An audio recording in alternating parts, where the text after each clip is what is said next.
You want to know how to become the best version of yourself, and I have 4 powerful steps to get you there.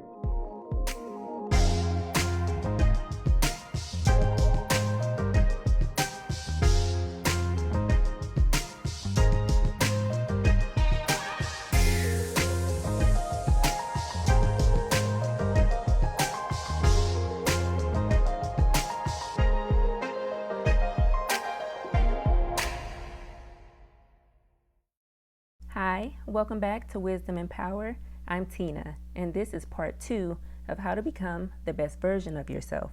If you missed part 1, I'll link it down in the description. I've included 4 powerful steps in this episode to help you become the best version of yourself.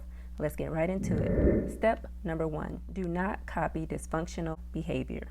For step number 1, I'd like to share an interesting story with you. It's actually one of my favorite stories. There were 2 brothers, and they were each asked the question separately. They asked one brother, "How come you don't drink?" His reply, "My father's an alcoholic." They asked the second brother, "How come you're an alcoholic?" His reply, "My father was an alcoholic." I find it very interesting that you have 2 brothers who grew up in the same household, yet they made 2 different decisions. One brother saw negative behavior and chose to copy it, while the other brother saw negative behavior and decided he would be nothing like that. The question is, what behavior are you emulating? In step number 1, I want you to be careful not to copy negative or dysfunctional behavior, which is something that a lot of us do in this world, whether consciously or unconsciously. My pastor made this statement, and I agree with it. Some people in the world are an example of what to do, and some people in the world are an example of what not to do. Just be sure that you're not emulating dysfunctional behavior. This will definitely help in your journey to becoming the best version of yourself. Step number 2, always plant good seeds.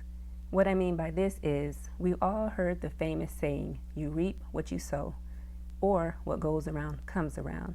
If you would like to be the best version of yourself and live your best life, that means planting good seeds and spreading good seeds. This way, you have a direct impact on positive things coming back around to you in life. And not only that, but when you make decisions to do what's right, you now become a positive influence in the lives of others and become a great example in the world for others to look up to.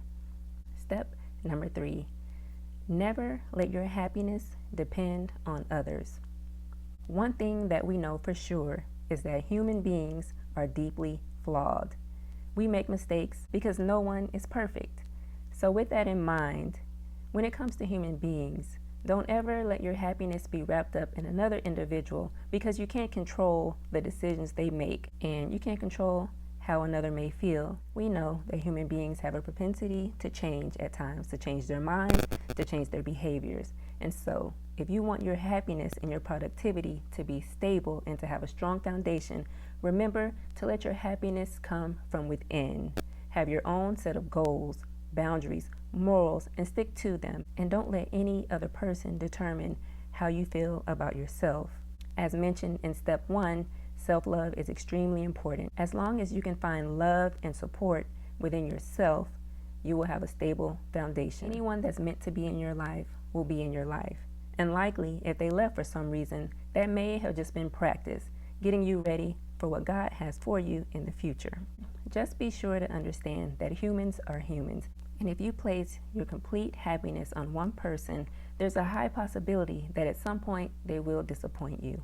And so, with that in mind, make sure that your happiness always comes from within. And that comes from loving yourself, having your own set of values, your own boundaries, being who you are, and only welcoming those into your life who accept you for who you are, or those who are able to help you grow in ways that you choose to grow, and you're able to help them grow and become better in ways that they want to improve.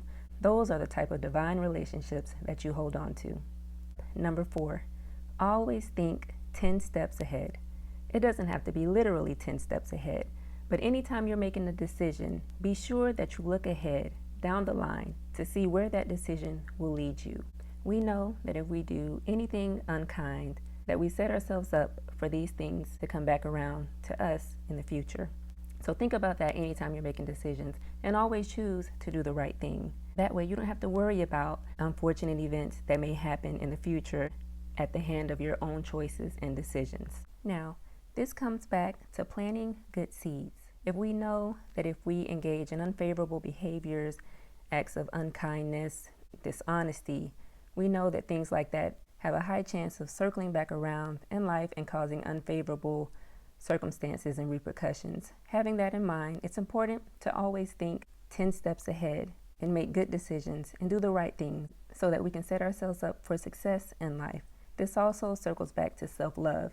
If we really love ourselves correctly, we would not engage in actions and behaviors that could possibly have a direct unfavorable result in our lives. And not only that, but doing the right thing opens up the doors for peace and prosperity in our lives. So when it comes to being the best version of yourself, always think about your actions, every choice you're going to make, and what may come from it.